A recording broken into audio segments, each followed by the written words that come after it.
Assalamualaikum warahmatullahi wabarakatuh. Alhamdulillahilladzi an'ama 'alaina bi ni'matil iman wal islam. Alladzi ja'ala al-islam dinan haqiqa. Alladzi ja'ala al-islam ya'lu wa la yu'la 'alaihi. Asyhadu an la ilaha illallah wa la syarika lah wa asyhadu anna Muhammadan abduhu wa rasuluhu la nabiyya ba'da.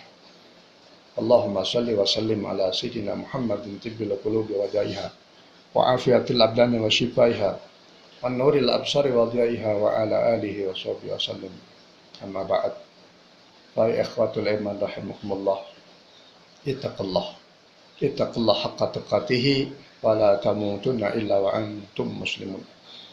Wa alamu bi anna ad-dina indallahi al-islam. Kama qala ta'ala fi kitabil karim, wa may yabtaghi ghairal islami dinan falan yuqbala minhu wa huwa fil akhirati minal khasirin. Ikhwan billah rahimakumullah, yang paling utama mari kita panjatkan puji beserta syukur kehadirat Allah SWT, karena Allah SWT telah memilih dan telah menjadikan kita sebagai umat Islam satu-satunya umat yang akan diterima oleh Allah SWT, yaitu agama Islam. Sebagaimana Allah mengatakan, inna dina indallahil Islam. Sesungguhnya agama yang diakui oleh Allah hanyalah agama Islam. Di dalam ayat lain pun, dalam surat Ali Imran, Allah mengatakan, wa may yabtaghi ghairal islami dinan falan yuqbala minhu wa huwa fil akhirati minal khasirin. Barang siapa yang menganut sebuah ajaran, yang memegang sebuah keyakinan selain daripada agama Islam, maka sama sekali tidak akan diterima oleh Allah SWT, bahkan wa huwa fil akhirati minal khasirin. Dia di akhirat nanti akan menjadi orang-orang yang rugi, na'udzubillah min dzalik. Kita yakini betul Islamlah satu-satunya agama akan diterima oleh Allah SWT. Sekalipun Nasrani, Yahudi, dan agama-agama yang lainnya di seluruh dunia ini mengklaim, mengaku bahwa agama mereka lah yang paling benar. Di dalam surat Al-Baqarah pun Allah mengatakan, wa qalu la yadkhulul jannata illa man kana hudan aw nasara. Tilka amanihum. Qul hatu burhanakum in kuntum shadiqin. Orang-orang Yahudi mengatakan tidak akan ada orang yang masuk ke surga kecuali Yahudi. Demikian juga orang-orang Nasrani. Tidak akan ada orang yang masuk surga kecuali orang-orang Nasrani.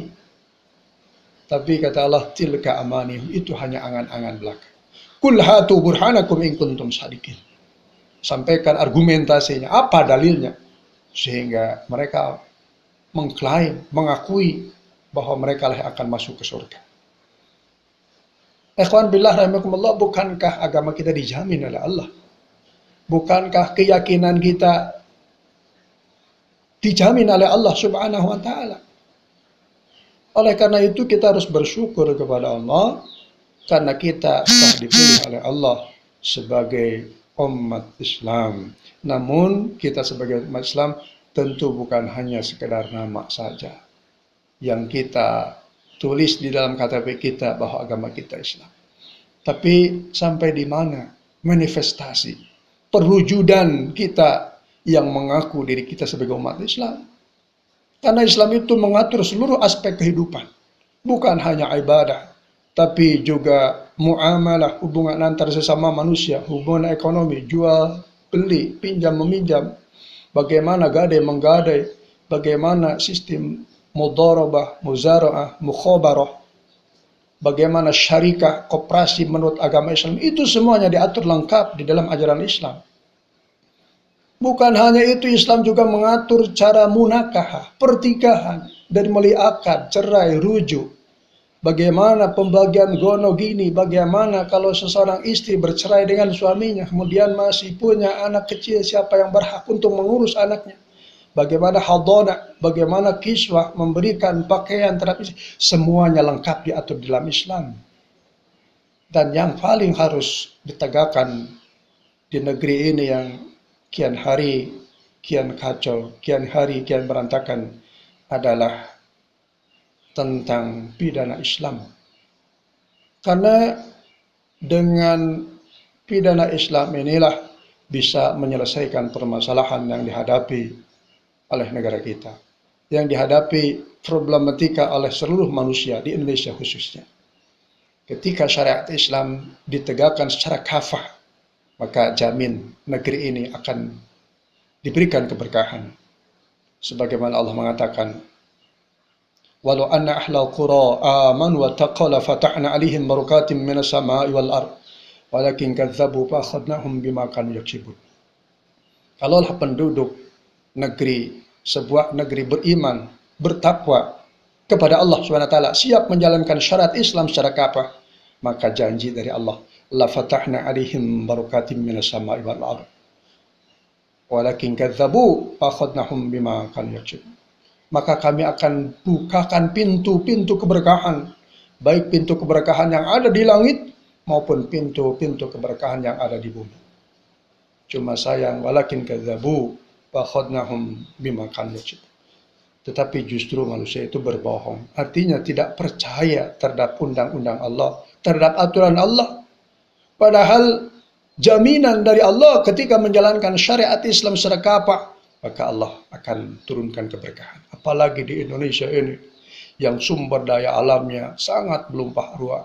Di mana-mana dari Sabang sampai Merauke, kita lihat barang tambang apa yang tidak ada di Indonesia. Eksplorasi kelautan kita, bagaimana kalau kita bisa memanfaatkan hutan yang jutaan hektar di Indonesia ini, kalau bisa dimanfaatkan dengan baik, diurus dengan baik, tentu itu semua bisa mendatangkan keberkahan dan bisa mensejahterakan seluruh rakyat Indonesia. Tapi apa yang terjadi sekarang? Indonesia ternyata masih mengekspor beras dari Vietnam. Indonesia masih mengimpor garam dari India. Bahkan kacang kedelai masih diimpor dari Amerika. Dan berbagai kebutuhan pokok Indonesia masih disuplai di luar negeri. Masya Allah. Bukankah Indonesia ini, Gus Plus mengatakan bahwa bukan lautan tapi hanya kolam susu. Apapun di Indonesia ini serba surganya dunia. Tapi kenapa ribuan bahkan jutaan tenaga kerja Indonesia masih tinggal di Arab Saudi? Bahkan jutaan tinggal di Malaysia hanya untuk mencari pekerjaan. Tapi adakah orang-orang Arab yang kerja di Indonesia, yang menjadi pembantu di Indonesia, padahal negara mereka kering, tandus, jarang ada hujan, intensitas hujan punnya sangat jarang. Tapi kenapa? Justru orang-orang Indonesia yang subur, yang gemah ripah, yang subur, yang begitu banyak tumbuh-tumbuhan, tanam-tanaman, berbagai jenis tambang ada di Indonesia. Tapi kenapa sampai harus berangkat ke sana? Masya Allah. Pantas kalau Allah mengatakan, وَمَنْ أَعْرَضُ عَنْ ذِكْرِ فَإِنَّ لَهُ مَعِيشَةً ضَنْكَ وَنَحْشُرُهُ يَوْمَ الْقِيَامَةِ أَعْمَى قَالَ رَبِّ لِمَ حَشَرْتَنِي أَعْمَى قَدْ كُنْتُ بَصِيرًا قَالَ كَذَلِكَ أَتَتْكَ آيَاتُنَا فَنَسِيتَهَا وَكَذَلِكَ الْيَوْمَ تُنسَى. Barang siapa yang berpaling terhadap aturan kami, kata Allah, maka dia akan diberi kehidupan yang sangat sulit, yang sangat sempit. Bahkan wanahsyuruhu yaumal qiyamati a'ma, dan kami nanti akan kumpulkan di alam mahsyar dalam keadaan buta, sehingga orang-orang pada saat itu protes. Ya Allah, kenapa kami dikumpulkan dalam keadaan buta? Qala rabbi lima hasyartani a'ma wa qad kuntu basyira. Qala kadzalika atatka ayatuna fanasitah. Kata Allah, kenapa kamu dikumpulkan dalam keadaan buta? Karena kalian telah berpaling dari aturan kami. Kami telah menyampaikan ayat-ayat, aturan-aturan dari kami. Tapi kenapa kamu tidak mau menjalankan aturan kami, kata Allah. Maka wa kadzalika al-yauma tunsa. Pada hari ini kami lupakan kalian. Kita diabaikan, kita diacuhkan, kita dicuekin oleh Allah Subhanahu wa taala. Na'udzubillah min dzalik. Ikhwan billah rahimakumullah.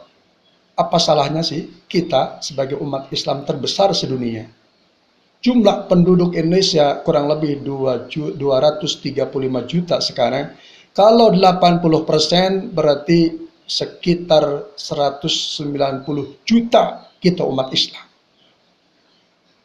Jadi kalau kita menjalankan syariat Islam secara kafah, itu sudah sangat lebih daripada cukup. Artinya sebenarnya menjalankan syariat Islam itu tidak usah sekian persen. Sekalipun baru 30%, sekalipun 40% dan persentase yang mungkin kurang dari 20%, tetapi kalau sebuah negara dijalankan syariat Islam, itu bisa saja dilakukan.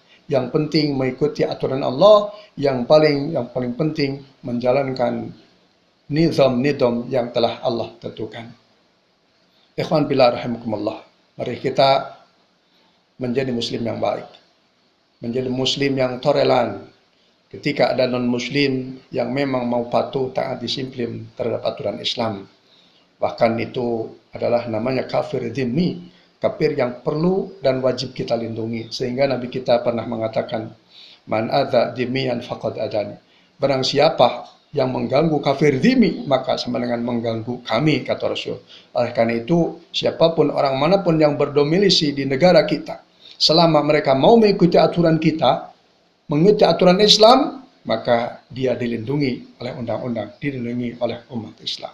Ikhwan fillah rahimakumullah, berbahagialah kita sebagai umat Islam, karena satu-satunya agama yang akan diterima oleh Allah, dan semoga Allah memberikan hidayah dan taufik kepada kita. Assalamualaikum warahmatullahi wabarakatuh.